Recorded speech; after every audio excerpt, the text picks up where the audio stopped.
میرے ایک بابا جی ہیں، میں ان کے پاس گیا، میں نے کہا حضور مجھے بھی ڈر لگتا ہے کہ پتہ نہیں کب موت آ جائے، خوف آتا ہے۔ فرمانے لگے کہ اچھا موت سے ڈرتے ہو؟ میں نے کہا ہاں اب ڈر لگتا ہے، عمر زیادہ ہو رہی ہے، پہلے فیل نہیں ہوتا تھا، اب ڈر لگتا ہے۔ تو پوچھنے لگے اچھا تمہارے ابا کہاں ہیں؟ میں نے کہا وہ تو چلے گئے۔ نانا کہاں ہیں؟ میں نے کہا وہ بھی وہاں چلے گئے۔ نانی کہاں ہیں؟ وہ بھی چلے۔ دادا کہاں ہیں؟ وہ بھی چلے گئے۔ دادی کہاں ہیں؟ میں نے کہا خالو کہاں ہیں؟ چاچا کہاں ہیں؟ میں نے کہا سب چلے گئے۔ تایا کہاں ہیں؟ میں نے کہا سب گئے۔ کہنے لگے تو پھر ڈر کس بات کا؟ بھائی تم بھی چلے جاؤ گے تو انہی کے پاس جاؤ گے نا جہاں سارے ہیں، آدھے سے زیادہ خاندان تو وہاں ہیں، اور جو تھوڑا بہت رہ جائے گا وہ بھی پیچھے ایک ایک کر کے آ ہی جائے گا، تو ڈرنا کس بات کا ہے؟ پھر فرمانے لگے اچھا یہ بتاؤ تمہارے بابا کہاں ہیں؟ خواجہ کہاں ہیں؟ میں نے کہا وہ بھی وہیں۔ غوث کہاں ہیں؟ میں نے کہا وہ بھی وہیں ہیں۔ میں نے پھر ڈر کس بات کا؟ پھر ڈر کس بات کا؟ کہنے لگے ایک نسخہ بتاؤں آپ کو؟ میں نے کہا بتائیے۔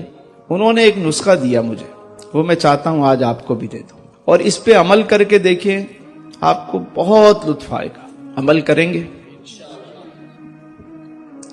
فرمانے لگے بیٹا روز ان کو نا جو چلے گئے دنیا سے ان کو روز ایک تحفہ پیش کر دیا کرو۔ میں نے کہا تحفہ کیسے؟ کہنے کوئی گفٹ بھیجا کرو۔ گفٹ؟ میں نے کہا گفٹ کون سا؟ ٹی سی ایس سے بھیجوں؟ کہاں سے بھیجوں؟ کون لے کے جائے گا؟ کہنے لگے نہیں پتر، روز فاتحہ پڑھ کے نا ان کو ایصال ثواب کر دیا کرو۔ 1 مرتبہ سورہ فاتحہ، 3 مرتبہ سورہ اخلاص، اور کہو یا اللہ اس کا ثواب میں اپنے پیارے آقا صلی اللہ علیہ وسلم، تمام صحابہ کرام، تمام اہل بیت اطہار، جمیع مومنین مومنات، مسلمین مسلمات، اور بالخصوص جو آپ کے والدین ہیں، جو اعزاء اقربا، ان کا نام جو ہے نا اس میں شامل کر لیں کہ بالخصوص اس کا ثواب ان کو پہنچے۔ اب یہ روز ایصال ثواب آپ کرتے رہو۔ تو میں نے کہا اس سے کیا ہوگا؟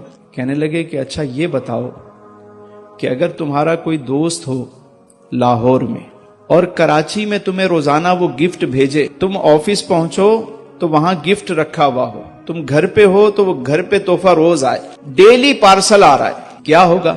میں نے کہا میں تو بڑا خوش ہوں گا۔ کہنے لگے کہ روزانہ وہ دوست تمہیں تحفہ بھیجتا ہے، ایک بہترین بکے ہے، خوبصورت بکے آتا ہے، گفٹ آتا ہے، آپ روزانہ اس کو انجوائے کرتے ہو، اور ایک دن آپ کو پتا چلے کہ آپ کا وہ دوست جو لاہور میں ہے، جو روزانہ آپ کو تحفہ بھیجتا ہے، آج وہ خود آ رہا ہے، آپ کیا کرو گے؟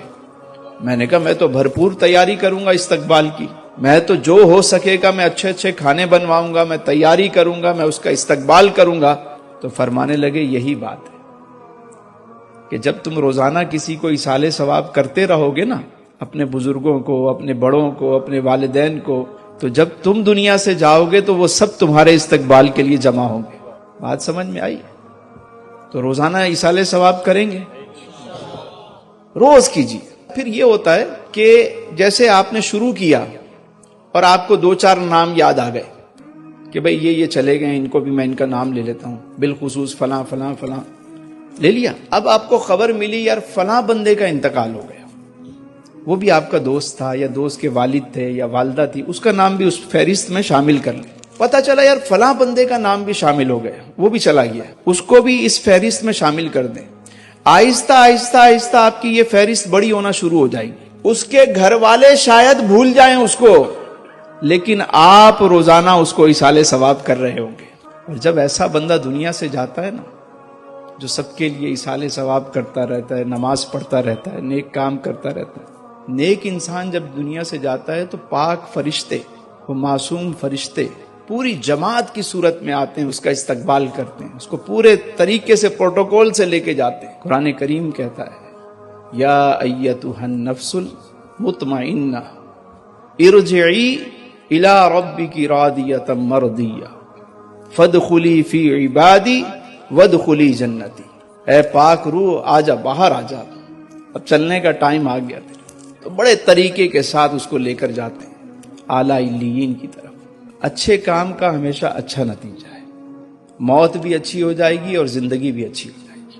اللہ تعالیٰ آپ سب کو آسانیاں عطا فرمائے اور آسانیاں تقسیم کرنے کا شرف عطا فرمائے۔